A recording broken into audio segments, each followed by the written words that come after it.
it's Gina Infera of DMCA Homes, and today I'll be giving you a quick tour to our actual turnover finish for one bedroom. This is your kitchen area. It comes with a granite countertop, base cabinet, overhead cabinet, provision for your range hood, and your kitchen sink. This is your toilet and bath.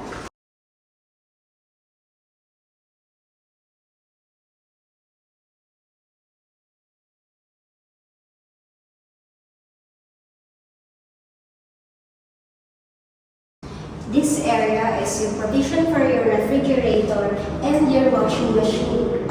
This would be your living or dining space.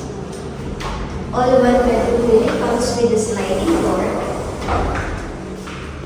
and your bedroom. In your bedroom, you have an access to your balcony and a provision for a window-type aircon.